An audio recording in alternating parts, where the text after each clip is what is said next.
Welcome to one more edition of Politics and Right. I'm Egberto Willies, your host. How's everybody doing today? I trust everybody is doing just fine. We are going to have a great show for you today. It's raining, the thunder is booming, so in case something happens, guess what? It's gonna be, well, you know how that goes. Sometimes the power goes, and if it takes down both the computer and the network, sometimes it takes us about 3, 4 minutes to get back up. Not my fault, but Mother Nature. So we'll see it. It's raining pretty hard now, and we got those thunder boomers. It was so darn hot. That is what happened to us. Anyway, folks, we are gonna have a good show for you today. Please hang in there with us as we go through lo que está pasando ahora con todo esta vaina. All right, let me see. Okay, I got that in. I got that in. I think I got that in. I got that. I get that stream in. I think the stream is in. I think the stream is in. All right. Anyway, how's everybody doing? Welcome aboard, El Senor Patrick Magner. I haven't heard your voice either in the mornings on Politics Done Right at 6 a.m. or lately here. You've been kind of quiet, brother. How you doing? I trust all is fine. Give us a shout. Gene Deigel out of Alvin, Texas. How you doing, Gene? Lita Bearcat out of Austin, Texas is with us. Yvette Avery Herod is in Atlanta, Georgia. How you doing, Yvette? We also have Lynette, the traffic cop in the Substack chat. Heather, how you doing, Heather? Brittany says, long story, Lynette. LOL. Hope you got a little rest, my friend Brittany. What's going on, Brittany? Something you're not telling us? Anyway, who else is in here? We got San Lugonena. San Lugonena. I love that name. San Lugonena. How you doing? Stuart, welcome aboard. Carolyn, welcome aboard. Natalie, PhD. How you doing?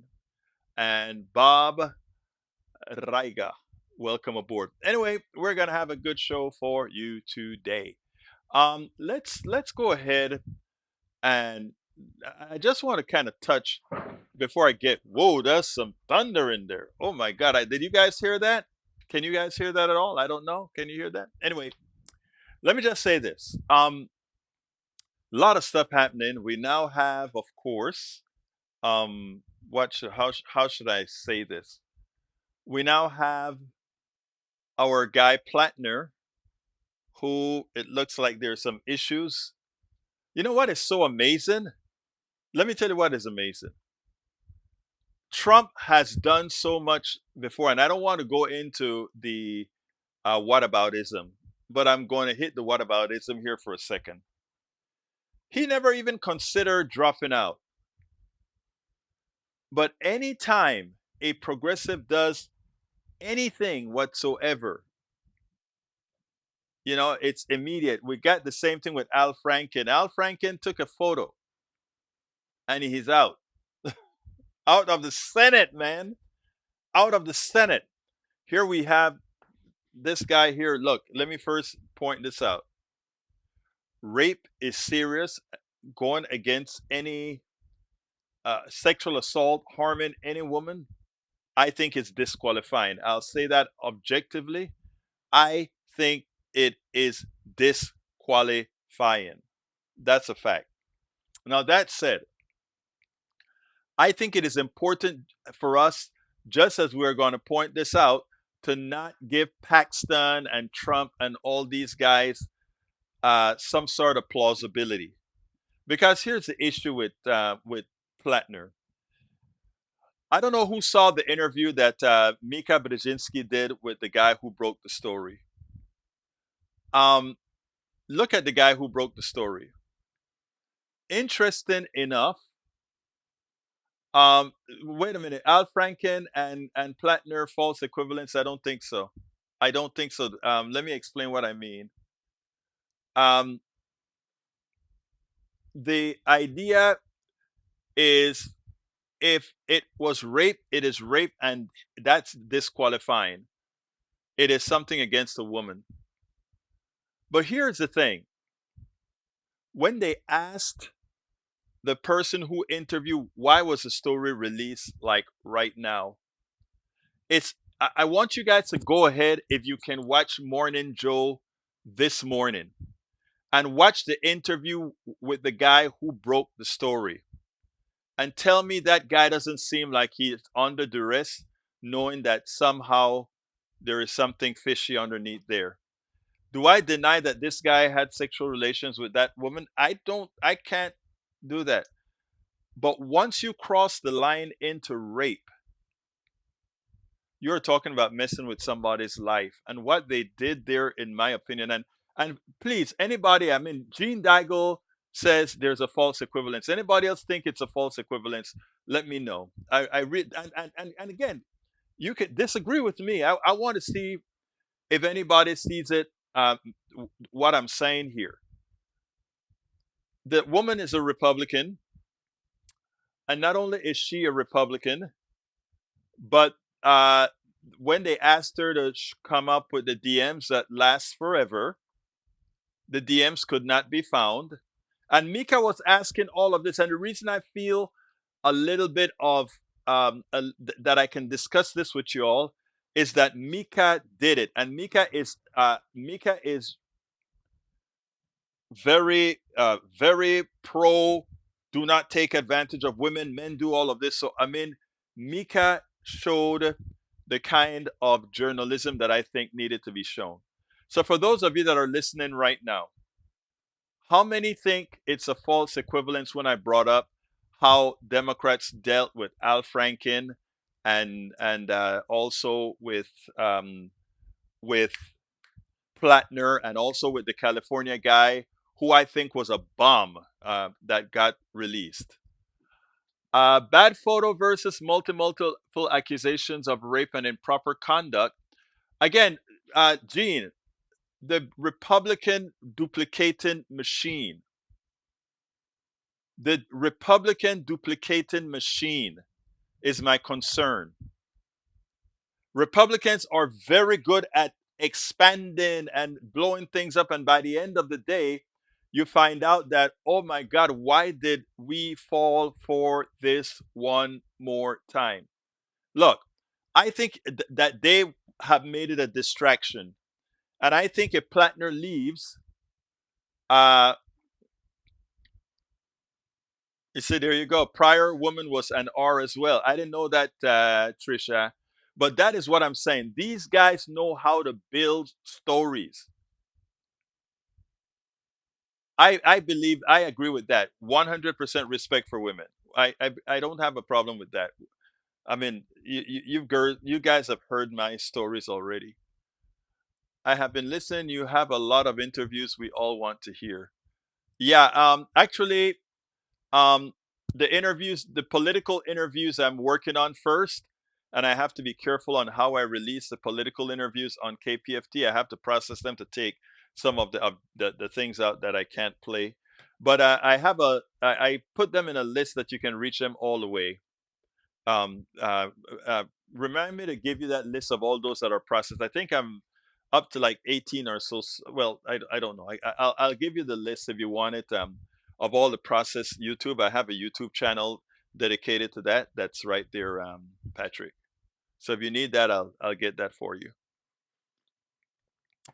John Carter says the R machine. John is our president of the Humble Area Democrat. Says the R machine is good for building stories, but they are also very good at burying them. Depends on the target. Exactly. Exactly right. I think you nailed that one, Carter. Okay, let's go ahead and do the first subject. I don't have any videos for today. Like I said, I'm trying to put all of the videos together. I have 52 of them for the Democratic Convention and 40 something for the Netroots Nation. And it's been crazy going to bed at 1 and getting up at 5. Anyhow, let's go ahead and continue here. The first subject that I want to talk about is what my friend, economist Baker, wrote about today, and I think it's an important piece. So let me get to it real quick. Dean Baker, economist Dean Baker, PhD, who you've seen me interview several times. This is what he had to say: fire any financial advisor who tells you to utilize a Trump account. And this is what he says: I am serious, and this is not just my disgust with everything Trump. There is no good reason for the overwhelming majority of people in the country to ever put a dollar in a Trump account for their kids. Again, this is an economist, a progressive economist speaking here.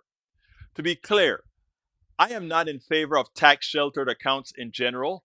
They strike me mostly as very inefficient way to accomplish public goals, in this case, making education more affordable. The more efficient route would be to have more public funds go to support public colleges and community colleges. Now, the tax sheltered account route also favors higher income people. Over a quarter of households owe no income tax, meaning they would get no benefit whatsoever from putting money in tax sheltered account. That is an important statement that he just made.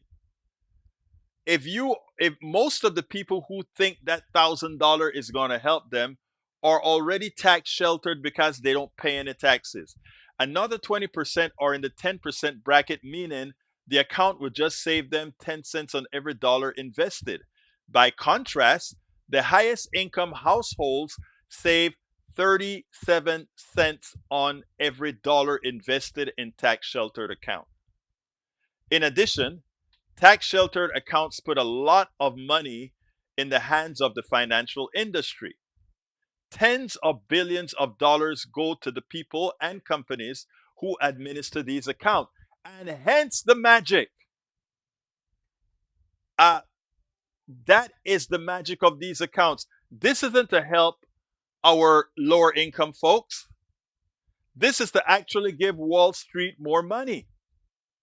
They're going to manage these accounts, etc., which means they take a percentage of everything gained on that account. But it's more.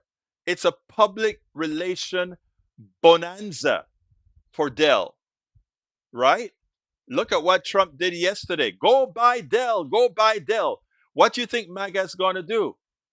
They just do what Massa tells them to do. Go buy Dell. Go buy Dell. In addition, the tax shelters, financial tens of billions of dollars go to the people and companies who administer these accounts, creating a pointless layer of wasteful bureaucracy. Very true. To be fair, the Trump accounts limit fees to 0.1% of assets, far lower than is charged by many accounts. This is an important point. People can get low cost funds in other accounts also. Stock index funds generally have the lowest fees, and most people would be wise to take advantage of them. People will tell you they will beat the market, but most won't. And you'll just end up wasting money in higher fees and trading costs. But that has nothing to do with individuals' decision on where to put their money. For better or worse, Trump accounts exist. The question is whether people will be helping their kids by putting money into them. And as I said, the answer for almost everyone is no. No, no. The main reason is that we already have 529 accounts, which I had set up one for my daughter when she was going to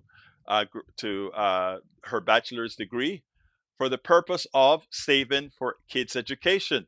The big difference between the accounts for this purpose is that it's possible to withdraw money from a 529 account if it's needed, where it is impossible to withdraw money from a Trump account for any reason until the kid turns 18. People do pay a penalty for taking money out of a 529, but at least they can have access to it if they need it. And unexpected events do happen. People can lose a job, have a serious medical expense, or get divorced. These and other unanticipated situations can require people to dip into whatever savings they have with a 529 plan. If you really need it with a Trump account, you're out of luck. It is important to recognize that withdrawals for non-education purposes are very fairly common. A recent study by Vanguard found that 2% of accounts had an unqualified withdrawal in an average year. If an account is open on average of 20 years, this would mean 40% of accounts have an unqualified withdrawal. People don't expect bad things to happen, but guess what? They do. Also, since the penalty is based on only the earnings portion of the 529 plan, not the whole sum in the plan, in most cases it is likely to be small. Suppose someone pulls 5K out of a 529, where earnings are currently 40% of the money in the account. That means they would pay taxes on $2,000 plus a penalty of 10% if they're in the 10% bracket. Their taxes would be $200 and their penalties would be $200. If they were in the zero bracket, say because they had lost their job, they would only pay $200. That compares to being unable to touch their money in a Trump account. Punto y final. Think about that, right? It is also worth mentioning that it is not even possible to change asset allocations in a Trump account. Suppose your kid is 17, 1 year to young to make a withdrawal. If you're worried there is an AI bubble likely to burst, and bubble likely to burst, and you would rather have your money in treasury bonds, you're out of luck. The Trump accounts won't let you make the switch. You have to go down with Elon Musk and the rest of the market. The silliest argument given by proponents of Trump accounts is that they can be rolled over into an IRA to allow for lifelong wealth accumulation. So can the money in a 529 up to a ceiling of $35,000. The Trump gang makes a big issue of the 35,000 ceiling, but this is something only elite types with lots of money would care about. Very few people ever accumulate more than $35,000 in an account, in a 529 account, and the vast majority of people who do will find some education related expense that would reduce the value of the account to less than $35,000. Remember, even food and housing can count as education related expenses if you're in a dorm or whatever, right? But let's say someone ends up with an amount of over 35,000 that they can use for education related expenses. Suppose they have $40,000 that they want to roll over into an IRA. In this situation, they would have to pay 10% penalty on the thing over 3,500. So that's 10% on the $5,000, which is only $500. They would also have to pay taxes on the 5,000. The beneficiary is the one receiving the money, so they would be paying the tax. Since they are just beginning their working career, they're likely to have a relatively low income. This means they will almost certainly be in the 10% to 15% bracket. So this is the bad scenario that Trump account proponents say it is important to avoid, and therefore skip a 529 and put your money in Trump's account instead. That seems pretty wacky, and why you need to fire your financial advisor if they suggest putting money in a Trump account. In other words, if you put money in your Trump account, you lock that money in for starting at 18 years, folks. And you know what? The broker is sure of that no matter what the markets does, you're going to keep your money in that Trump account. You can't move it. Think about that. They're holding you hostage. They're holding your savings hostage. Isn't that typical of what Trump does? To simply con you into taking your money.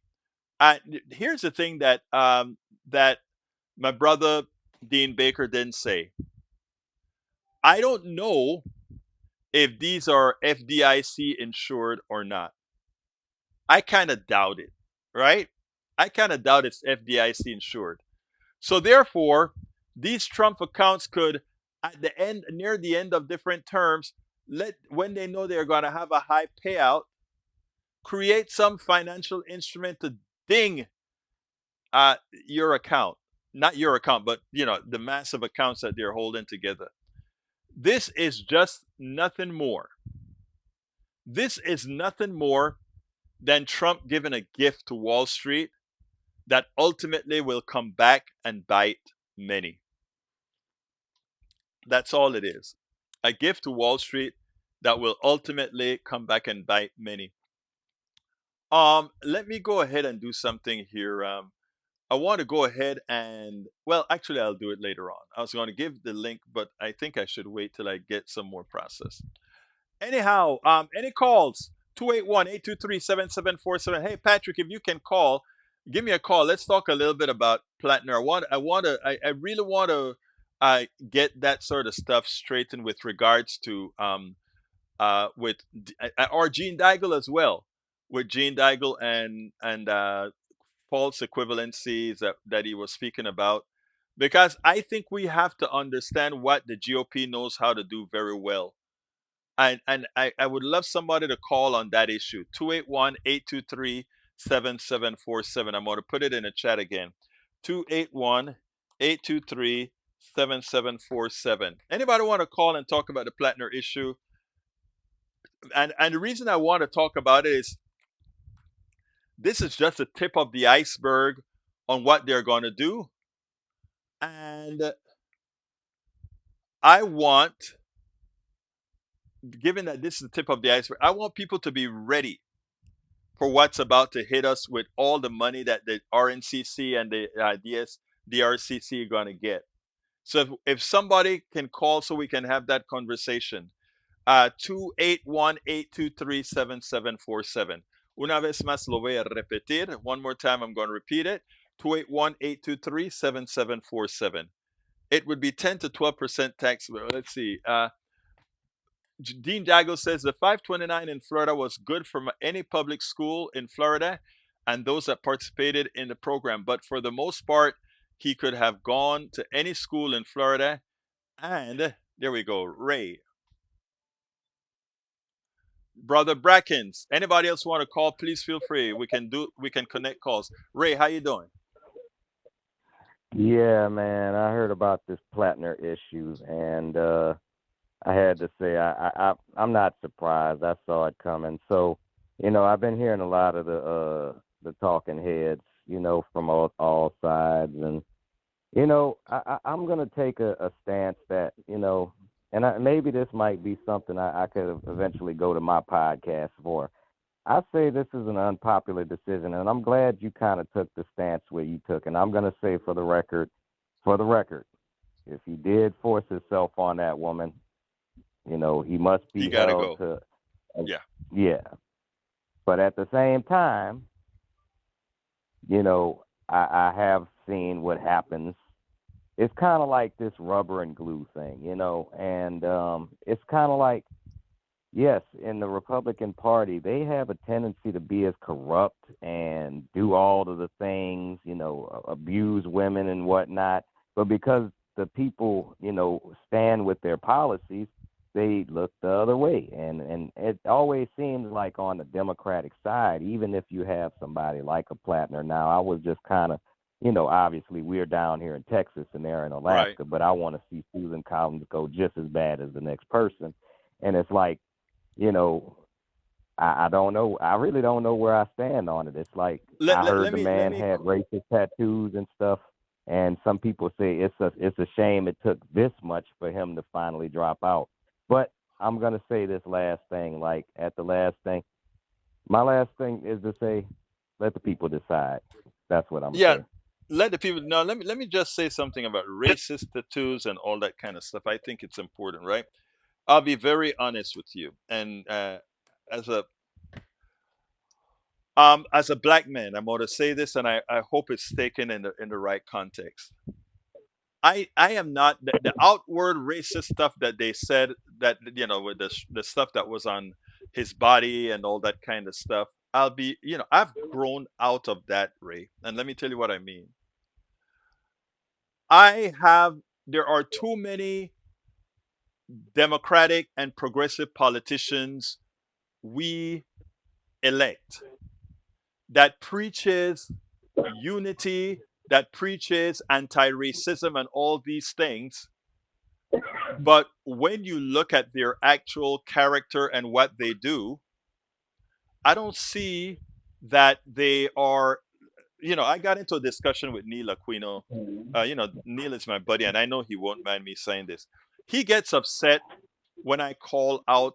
I'm not upset, it's not the right word, but he get a little twinge when I call out progressives, or when I say progressives are no different than race on a racial line, no different than the people on the right, and it irks him because he sees the world through his benevolent eyes, right? In other words, he's my brother, nice white guy, and I mean, he will go Yeah, down with me. yeah. Okay, I know, and I know Neil.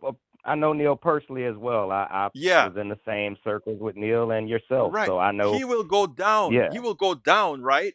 And Neil is a great guy. I love the brother, but he too often he sees other people that he thinks, well, other progressives that he hangs with, that he thinks, well, they're just like me because we're progressive together, and that's not the fact. And what I try to explain a lot of times is, when I go to Netroots, a bastion of progressive values, a bastion of where progressives get together, uh, bloggers, politicians, and so forth, I see a completely different story when we are all in one place, and I see where I'm tiered. I see where, I mean, I see where my treatment is no different than if I go to a Republican convention, right? Actually, the Republican, believe it or not, I get better treatment at right wing things because they're trying to prove something to me. I know it's a fake.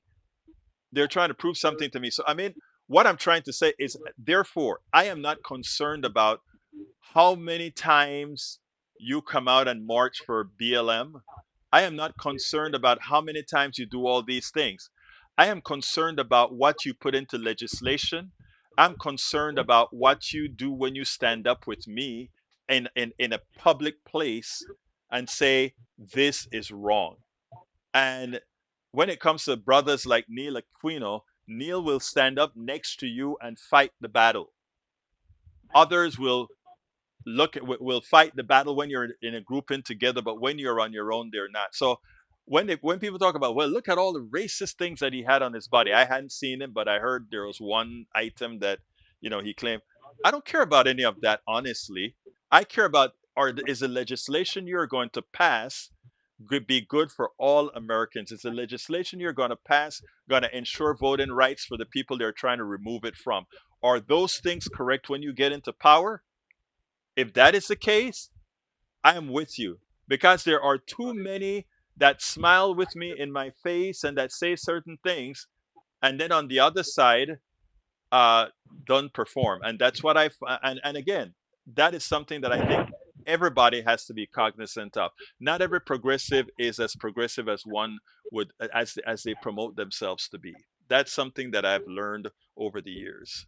And so, I mean, now with his attack, with him doing anything with women, I will be the first to castrate his butt and put him in jail if if he raped a woman, if he did wrong by a woman. Now, let me correct one other thing, however, that I think is important as well, and that is the following: I have fessed up to having been a sexist. By the way, I've never put my hands on a woman. I've never done anything unconsented with any woman. Period.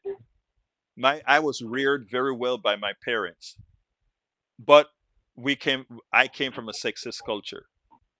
I came from a sexist culture. Panama, Latino, Caribbean, all that good stuff. right. The Right. machismo.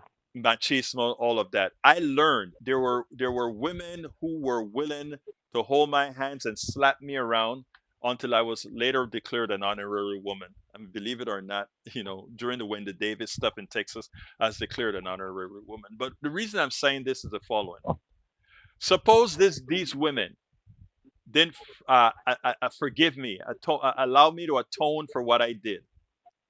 And that's the grace that I wanted to give Platner. The grace I wanted to give Platner is, Platner could have been a sexist person in the past. He could have been a racist in the past, but then he atoned. Do I give him a place to land? Hell yeah. Because these women, and as well as gay folks, gave me a place to land. And I've got to do the same. You see what I'm saying? Does that make any sense what I'm saying? Yes, absolutely. And what it's basically saying is that, you know, he if he's willing to do the work, Right. if Right. he's willing to do the work, he should have somewhere to land. And I Yes. don't know exactly what that looks like to the people who have to decide whether he's a better choice than Susan Collins. I know he would be a better choice for America in terms of what he's presenting, but also we have to remember Cinema, Manchin, Fetterman. they Thank you. Exactly. You just named the three that profess themselves to care about issues that care about issues that affect all Americans, but mostly poor Americans, mostly poor white, black, Latino Americans, and they have deceived them all. So I mean, that is something that I think ought to be clarified. So when it goes to Platner again, if it is proven that this guy is really an abuser, a sexual abuser of women, just like Paxton and Trump is. Well, Trump, Paxton, I don't think got any conviction for that, but Trump did. Then absolutely so. And now, when it comes to a place to land, let me just tell you, I am going out to breakfast with a guy that he looked at me and he said, I used to know the type of person I was one who could conjugate the N word. Think about that. That's what he pointed out to me. I was one who could conjugate the N word, and now he is one of the. And by the way, you know him. I don't know if you know that part of him, but you know him. And the thing about him is that he is one of our most prolific anti-racist in town right now. Okay, just to let you okay. know, he is the largest anti-racist right now. So there you go. Anyway, thank you for calling in, my brother. All right. What can I leave on one last note in the Yes. infamous words of the not so great Mitch McConnell, who, by what I hear, fate is doing him just the way he needs to be done. He's a vegetable right now, and I'm going to use his words and say, let the people decide. As far as Mr. Platner, thank you, Egberto. Thank you, my brother. You have a good one. I hear you. I hear for those who say he has a lot of skeletons in the closet. Hey, look, I think in that case, it would be magnanimous for him to leave. Now, I want to bring up another story that is congruent to this particular story, and that is where progressives are now saying uh, a warning to the Democratic establishment. This is not an opening to just go ahead and stuff a an establishment candidate into this position.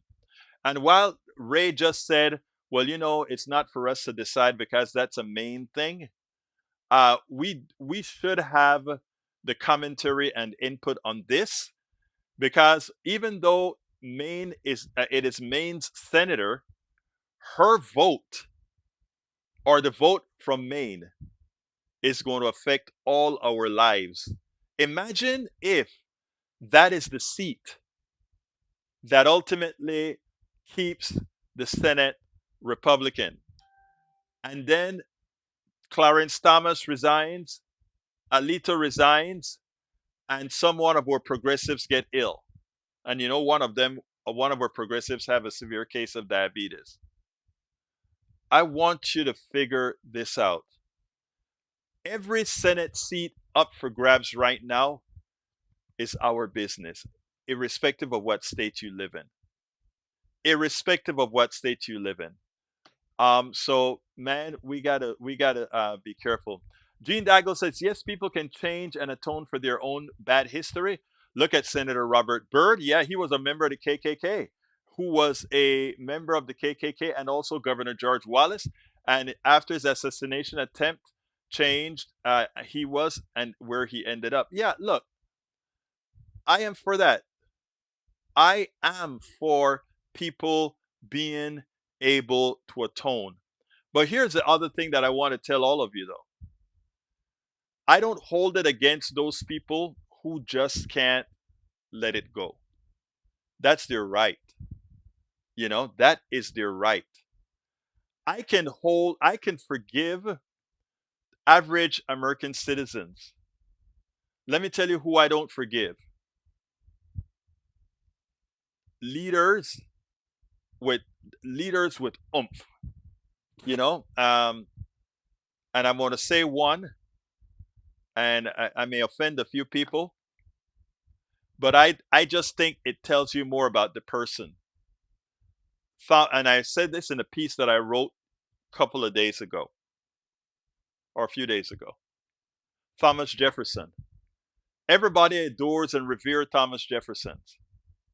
But Thomas Jefferson had slaves, 600 plus slaves.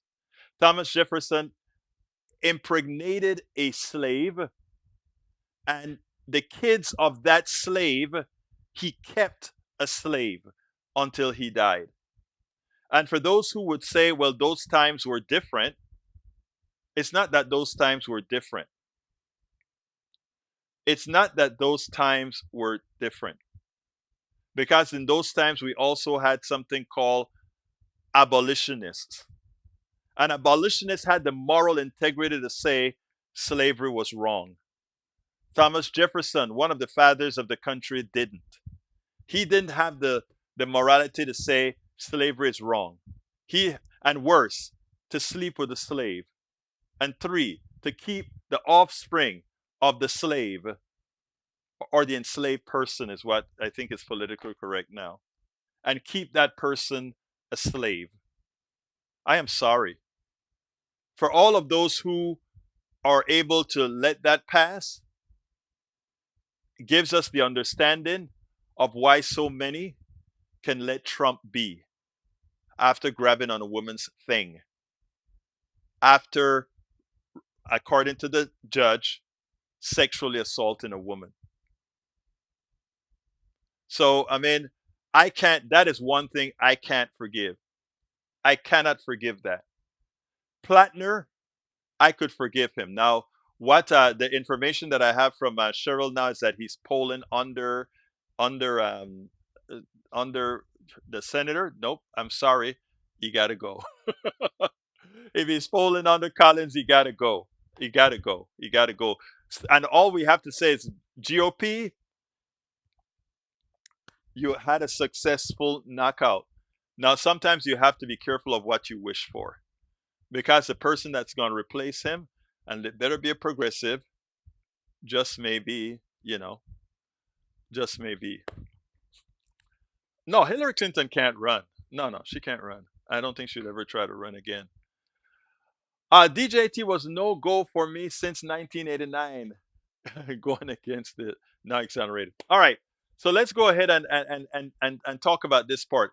As calls mounted on Monday evening for U.S. Senate candidate Graham Platner to drop out of the race in Maine following the sexual assault allegations, progressive organizers emphasize that primary voters in the state have made clear their demands for a candidate who prioritizes the needs of working people. Should Platner be replaced as a Democratic nominee, which now I am coming to the point that maybe no, not maybe, that he needs to be replaced. The political action organizer revolution, the new candidate must be, this according to our revolution, the candidate must be one who actually lived the fight Graham Platner ran on, a record with working people, with unions against corporate money. That is what the people voted for. Those are the policies that people voted for. So if the Democratic establishment tries to throw a center left person in there, that is going to be a no go. To the Democratic establishment, this is not your opening, says Joseph Givargis. And you guys saw the interview that I did with Joseph Givarzi, who is the chairperson of our revolution. Mainers did not vote by an overwhelming margin against Janet Mills, and the Democratic Senatorial Campaign Committee's handpicked just to be handed another one. It's not right. Cheryl, how you doing? I'm fine. How are you? I am doing fine. Talk to me, sis. So Troy Jackson, who was one of the Democratic candidates for governor in Maine, Hmm. who is supported by the unions and such, is who they are thinking will be the person to replace Graham Platner. And your Um, thoughts? I don't know much. I don't know much about him, but I do know that he does support workers, and he does have the support of working class in the areas where he is. And he didn't lose by very much, is my understanding.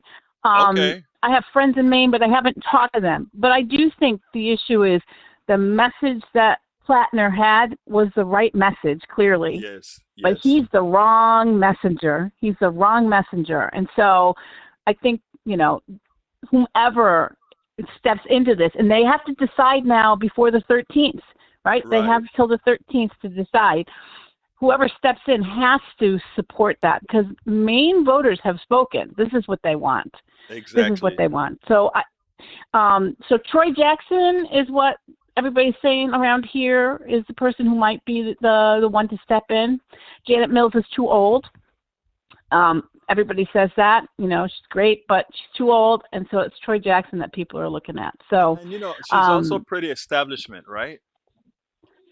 she is. I mean, and I think that's the other part of this. People want to change, and that's what Platner was. And Right. he was handpicked, I'm sure, because of the persona he could be to carry that message. So you can't deny that that's what voters want because they were looking past all Yes. of these little transgressions because they're like, that's okay. He's flawed. That's okay because the message is good. He says he's going to fight for these things, and that's what we need. The sexual abuse stuff, though, and this No, stuff, that's we real. have Yeah. to have a zero tolerance policy. We've got enough problems with Epstein class folks and everything else. Cannot, we got to take a stand somewhere. And it's Now, unfortunate, but you know what? I want to ask you Go ahead. something though, Cheryl. I want to ask you this because I think this is my thinking. There are two things here, right? The Republican expert machine of creating things that are not real, and that is the reason why while I was this morning, I woke up this morning. And my wife said, "How's it going?" I said, "Platner has got to go." I mean, once you do something with a woman like that, you got to go. And then I came home. I had to drop my daughter at Rice University. I came home, and Right? my wife said, "Look at this," and she said, and then Mika Brzezinski was interviewing the guy who broke Mm, the story, and I mm. want you to listen to that if you can get that interview, or maybe I'll Okay. splice it. Listen to that interview because it's going to seem very dubious, the accusation, the way he said the corroboration, etc. And then it Mm, turns out mm. that the last two people that accuse Yes. Platner Yes. were Republicans as well. So I mean, Yes. look, I don't, you know where I stand as far as the women issue, what I've atoned for, etc. So Yes. I'm very careful with what I'm doing, right? But man, I don't Yes. want these guys to continue to weaponize in such a manner that we just can't get somebody elected because they know how to lie better than we do. Yeah, no, I think that that's important. Mike and I had that exact conversation this morning about the timing seems so funny to us, right? It's Hmm. necessarily to switch, et cetera, et cetera. But then a friend of mine that I was talking to around lunchtime was like, look, if they really wanted to hog tie this election and put Collins in, they waited until next week to Yes, expose this because then they can't replace him, but you want me right? to ask If you? it's past the 13th. But here's my other here's the other thing that got to me when I thought about that as well, right? So that conversation with you and Mike, I get it. But here's the kicker.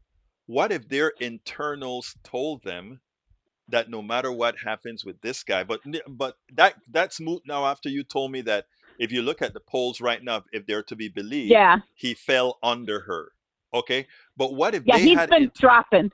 yeah, what if their internal polls gave them the impression that if there's a Democrat that can beat her, even with all the allegation, given what Donald Trump has, Donald Trump proves that Right. hey, you can do just about anything and still win the way we are these days. Wonder if they, Mhm. because that question, I mean, that what you and Mike spoke about, that why wouldn't they just wait till after the 13th? And the question is, did their internal polls tell them some? I don't know. You and I are speculating, but Right. you Yes, know, absolutely. No, but it's so whatever it is, it's going to be a fight. And so it's really important that whomever takes yeah, up this mantle, because I'm assuming he's going, yeah, has to be in it with the same message, right? yes. And no skeletons that can't be fought. Right. John Carter says manufactured outrage is a Republican calling card. So it's none of us True. would want him there for if he really did something, uh, Correct. against a woman's will. None of us would want him there. The other thing that a lot of folks are bringing up is the racist stuff, and I hope you heard what I had to say about the racist thing. For me now, it's about results. I don't Yes. care about one's heart anymore. I want results, right? I care about y'all's heart, No, the I people think that are in our group here, our family here. I care about these hearts, but when it comes to politics, I yeah. don't really give a rat's ass. I want to make sure So that. Go ahead. yes, I was going to say we have a dear friend who lives out in Arizona, LGBTQ, Mm-hmm. emergency room physician, um, Mm-hmm. our age, and his point is, when you have been a marginalized population, you do not look for perfect candidates. You look for people who Exactly. can actually move things, and you've got to be willing to compromise. And Yes. you look at this and say, what has Collins done? She has done some horrible things in the way she's voted. She's far right. She pretends she's a moderate, but if you look, you'll see she's far right. And so, Exactly. you have to look at all of the warts, and you really we are in a position here where we can't let someone who's abusing women be Yeah. able to take a role. I get that. But Yeah. on the other hand, we definitely need to give people some room, right? We are fallible. We make Yes. mistakes. And if they're going to be able to carry forward and serve the people, because that's what they should be doing, then you got to look at them. Yeah. I'm glad. And I want people to hold on to that. We are all fallible, and the thing about it is, if we don't, I always, people, there are people when I talk to people, there are folks in the protest movement, and that are folks that have been in jail before and all of that. When we go out there in the field, right? And I remember somebody Hmm. telling me, "Hey, do you know that guy was a convicted felon?" And I'm like, "Okay, but look at what he's doing now, right?" And then and Right, my thing is, if you don't have places for these folks to land, Cheryl, what is there? right. And you know what's so the That's worst part right. about it? Most of the people who have done wrong have never faced a judge, and they're out Oh, there, yeah. No, that's true. you That's know, right. That's right. and they're out there. But anyway, But so anyhow, that's that's the news from New England. look, thank you for calling in, and thank you for arranging. Remember, guys, the woman on the phone right now Yes. is the one who arranges the coffee with Egberto. So sign up, tinyurl.com/coffee with Egberto. Thank you, Cheryl. All right. You guys have a good night. Bye bye. You too. Bye bye. Anyway, folks, Daigle says that sounds good, that we on the left do not look for people that are perfect candidate, but then we applied purity tests both in 2016 and 2024. And how did that work out? Let me tell you, Daigle. Um, Look, I um I wasn't a Hillary supporter. I was a Bernie supporter. But when Bernie lost and I went to the convention in Philly, I was a Bernie delegate. I held there was a lot of friction because he was done wrong. But he was done wrong both elections, both when Biden won and both when Hillary won the primaries. Really, really wrong. But I did what I always said I would do, and that is After the fight is over, I went and I supported the best candidate. In 2016, that was Hillary, and in 2020, that was Biden. And I've even fessed up to say that Biden turned out to be more progressive, and I'm talking about for the fiscal policies that he passed, than I think even probably just about since FDR, to put it bluntly. Patrick says the issue with racism is it is a belief in something easily dispelled. So if you believe in falsehoods, I don't think you are equipped to understand reality. Look, man, I get it, Pat. You know, Patrick, I'm going to give you the Aquino treatment. You and I love both of you guys, but I'm going to give you the Aquino treatment. You guys are such good guys that you don't get the complexity sometimes of of racism. Uh, I I I don't think you would get it. No, no, no, that's the wrong word that I said. The complexity of racism, not on my part, but on some of the parts of your brethren. Okay, I don't think you will see that. But you and I need to go out for some coffee again. I want to talk to you about that. Um, because I get what you meant with that statement, but I think we need to talk about that mano a mano over our cup of coffee with a scone or something. You tell me when, and we got to go out there because you are on our marching team, brother. Anyhow, look at how talking to all of you. I've missed the next two stories, but it's going to be in the blog, politicsdoneright.com slash, let's see, politicsdoneright.com/slash newsletter. The rest of it is going to be there. I really enjoyed today though. I like when people call in and we can actually change the subject. We still have about 3 minutes. You want to call in, Patrick? You can call in, Patrick, if you want to, or maybe you can't. I don't know. Maybe you don't want us to hear your voice. I don't know. Anyhow, we're at about 3 minutes to go, and I don't think I can go ahead and start the other two subjects because we just don't have enough time to do that. But I want to tell you guys thank you for being here. Vegan City, how you doing? Welcome aboard. Uh, Peter Burr, welcome aboard.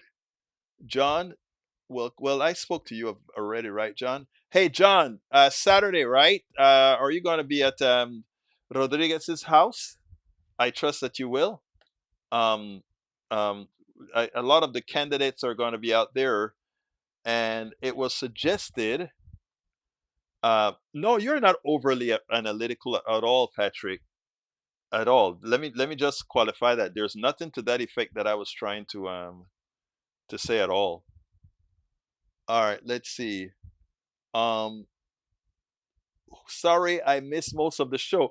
Vegan Cindy, you missed all of the show? I'm so hurt. No, I'm not. I'm playing with you. Let's see what else.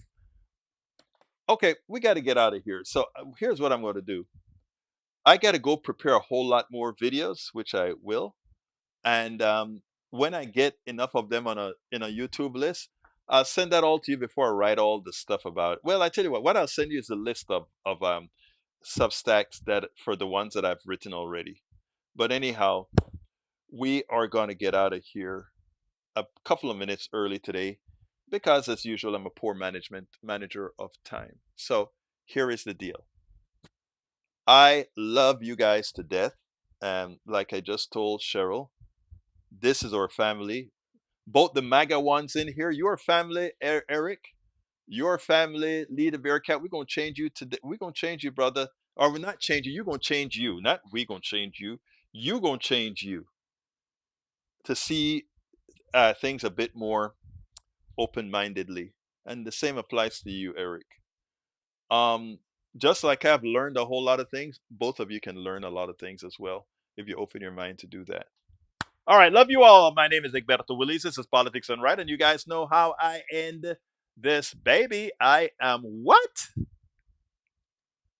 Out.